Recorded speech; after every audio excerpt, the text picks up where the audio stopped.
வணக்கம் மக்களே. இன்றைக்கி என்ன பற்றி பேச போகிறோம்னா, நாட்டு நடப்பு பற்றி. இதுக்கு முன்னாடியே நான் சொல்லியிருக்கேன். ஆளுங்கட்சியை எதிர்க்கிறதுக்கு பல சூழ்ச்சிகள், பல சதிகள் நடந்துட்டுருக்கு. அதில் மெயினாக பாதிக்கப்பட்டிருக்கிறது மக்கள் தான். இது கட்சிக்காரங்களோ ஆளுங்கட்சியோ எதிர்கட்சிக்காரங்களுக்கோ பாதிப்பா அப்படின்னு கேட்டிங்கன்னா உண்மையாக கிடையாது. நம்ம விழிப்பாக இருக்க வேண்டிய தருணம் இதுதாங்க. நம்மளை வச்சே நம்ம கண்ணை குத்திட்டு இருக்காங்க எதிர்கட்சிங்க. அதனால் நீங்கள் சுயமாக சிந்திச்சு நாட்டுக்கு நல்லது, வீட்டுக்கு நல்லது, நம்ம குடும்பத்துக்கு நல்லது எதுவோ அதுக்காக ஆதரிங்க. ஏன்னா நீங்கள் உங்கள் கட்சியை வலுப்படுத்தணும்னா நல்ல செயல் திட்டங்களை செய்து நீங்கள் வலுப்படுத்தினீங்கன்னா அது உங்களுக்கும் நல்லது, உங்கள் கட்சிக்கும் நல்லது. மீண்டும் மீண்டும் நீங்கள் தவறு செஞ்சு ஆட்சியை கலைக்க முடிவு பண்ணிங்கன்னா அது உங்களுக்கு மட்டும்தான் பாதிப்புன்னு நீங்கள் நினைக்காதீங்க. அது மொத்தம் தமிழ்நாட்டில் இருக்க எல்லா கட்சிக்கும் எதிராக இருக்கிற அத்தனை கட்சிக்குமே பாதிப்பாக அமைய போகுது. அது நீங்கள் இன்னும் உணரல. நீங்கள் வந்து இன்ஸ்டாகிராமை குற்றம் சொல்கிறீங்க, சின்ன குழந்தைங்களை குற்றம் சொல்கிறீங்க, நாட்டு மக்களை குற்றம் சொல்கிறீங்க. ஆனால் இன்ன வரைக்கும் நீங்கள் என்ன குற்றம் பண்ணியிருக்கீங்கன்றது உணர மாட்டேன்றீங்க. இது எப்போ உணர்வீங்களோ அப்போ மட்டும்தான் உங்களுக்கான ஆட்சி மலரும்.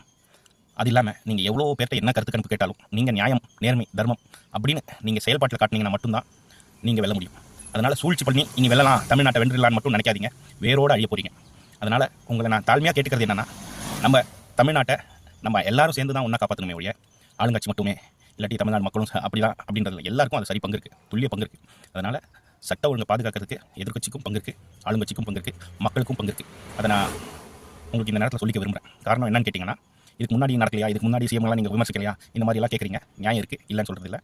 ஆனால் அதுக்கு என்ன தீர்வு கண்டிருக்காங்கன்றதுல தான் நம்மளுக்கு எதிர்ப்பு இருக்குது.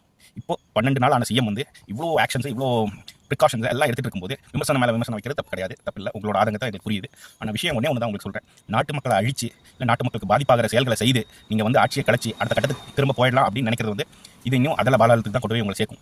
இப்போவாவது மனம் திரும்பி நாட்டு மக்களுக்கு நல்லது, உங்கள் கட்சிக்கு எது நல்லது அப்படின்றத பார்த்து வேலையை பார்த்தீங்கன்னா கண்டிப்பாக எல்லாமே அடுத்த கட்டத்துக்கு நகரக்கூடிய தருணம் வரும். இதை நீங்கள் செய்யலைன்னா ஒருவேளை நீங்கள் இதை தவறிட்டீங்கன்னா பாதிக்கப்படுறது ஆளுங்கட்சி மட்டும் கிடையாது, எதிர்கட்சிகளும் தோத்த கட்சிகளும் மட்டும்தான்.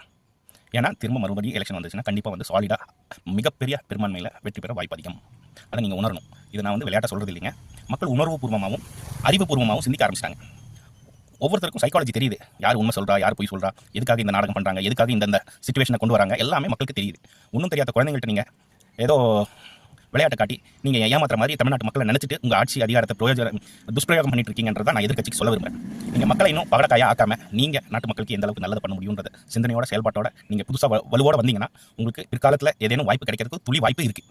ஆனால் நீங்கள் மேலும் மேலும் தவறுக்கு மேலே தவறு செஞ்சுட்டே போனீங்கன்னா இது அடியோட இல்லை, அந்த கட்சி இருந்த தரத்தையே இல்லாமல் ஆக்கிடுவாங்க தமிழக மக்கள். அதை நீங்கள் உணரணும். அதுக்காக மட்டும்தான் இந்த பதிவு போடுறேன்.